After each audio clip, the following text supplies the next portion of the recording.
Next up is a question from Chris.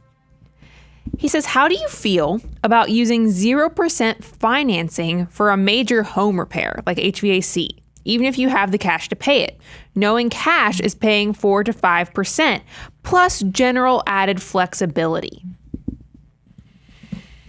All right. Here's where my initial thought goes, Brian. I want you to, what are your feelings? What are your feelings on using chainsaws, right? My feeling on using a chainsaw is that it can be effective. It can allow you to accomplish something you're trying to accomplish. But if you're not careful with it, it can hurt you. It can hurt you really bad.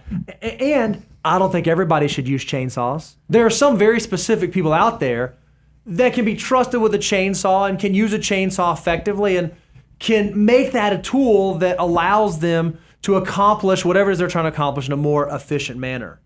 There are some people out there that can't use chainsaws, either because they'll get carried away, they don't have attention to detail, they'll get too aggressive, that they're not in a place right now where they ought to be wielding a chainsaw. They should still be figuring out how some smaller cutlery works.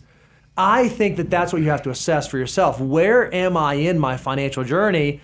And based on my current financial track record and my current financial behavior, am I someone who could consider doing this? Because if done incorrectly, it can be bad. Yeah, I want to tell Chris, by the way, I've fallen into this trap. I was listening.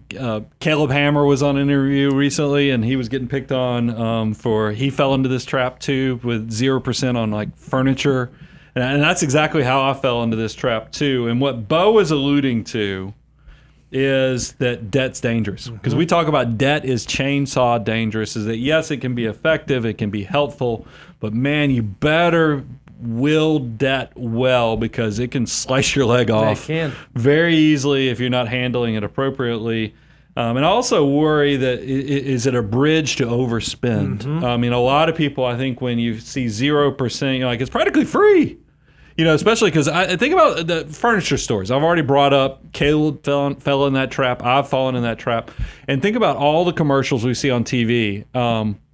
Where they pay 0% financing for 18 months or even 24 or 36 months. I mean, they've gone into some crazy periods historically. Y'all realize the way these traps are set, I mean, it really is no different than Wile E. Coyote and putting pine straw over it, and the fact that if you miss any payments, all the accrued interest that was, running in the background if it was not paid off just piles on as like a penalty to you. And that's what they're hoping for, is that you move or you just from an absentee standpoint, forget to make a payment. They're hoping you fall into this trap and then get stung. They wouldn't. You think they offer you that 0% out of the grace, the grace and just being generous? No, they do it because it's a huge money maker. So that's why I tell people on these type of purchases, because I want your eyes not to exceed what your wallet and your purse can afford. Don't take advantage of them. Even though I fell prey to this earlier, I've learned, my wisdom now has taught me, this doesn't pass the hassle test either for me, is that if I'm going to figure out behaviors I can do that are going to make me wealthy, it's not going to be playing the arbitrage situation between the dining room table I bought and putting that in cash and then paying it off. I think you have to be very, very careful when you play those type of games, because it is an exercise that might be allowing you to spend more than you probably should, or it's it just is creating a mindset that might not be the most successful for the long term. And you said it might cause you to focus on the wrong things. Like if it is a relatively small thing and you have cash to pay for it, is doing that and setting up the payments and just is the complication really as like if you did the mathematics and the 5% that you would save based on the cost of the home improvement, is it material? Like is it worth it? Because sometimes it's just a little bit easier to keep it simple. I know I fall in that, like with the car financing, it's just easier just not to have it.